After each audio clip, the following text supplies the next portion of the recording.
Good day everyone, ako nga pala si Randall Macho El Gabilangan from VIT City2B. Ngayon, tuturuan ko kayo kung paano gumawa ng bootable flash drive ng Windows 10 ng simple at mabilis. At ang first step natin ay kailangan natin ng flash drive. At least yung flash drive ay wala siyang laman at meron siyang gigabyte storage capacity. At kung meron man siyang laman ay kailangan muna natin siyang i-backup. Dahil kapag nilagyan natin siya ng installation tools ay mabubura lahat ng laman nito.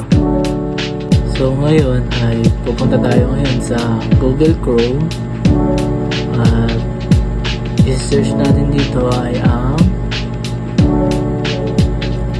Windows 10 installer. So click natin ito. Then ito, download Windows 10, this image ng Microsoft. Click natin yan.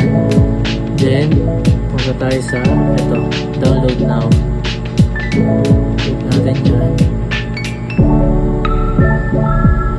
Wait natin. Ayan, ito, media creation tool. So yan, open natin yan guys.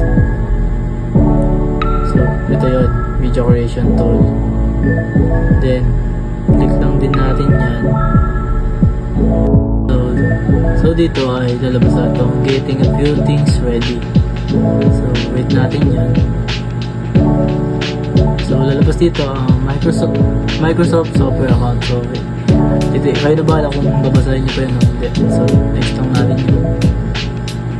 So wait lang ulit tayo.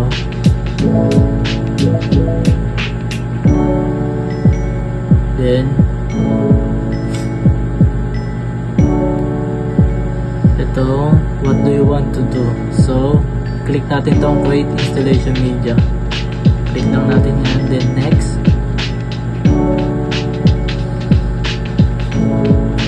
So yan, English, Windows 10 64-bit, tapos click din natin yan. Next. Then USB flash drive. Next natin. Tapos ito, click lang din natin ito. Next.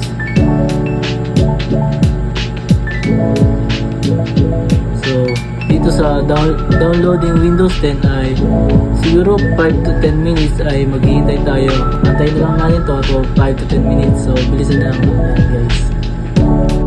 After natin mag-wait ng 5 to 10 minutes ay lalabas dito ang your USB flash drive is ready. Ibig sabihin nun ay bootable na ang ating USB flash drive and pwede mo na siya magamit para sa pagre-reformat ng PC natin or pag-install ng OS. At yun lamang po, at sana ay nakatulong itong video na ito sa inyo. At maraming salamat sa panonood at sana magkita tayo ulit.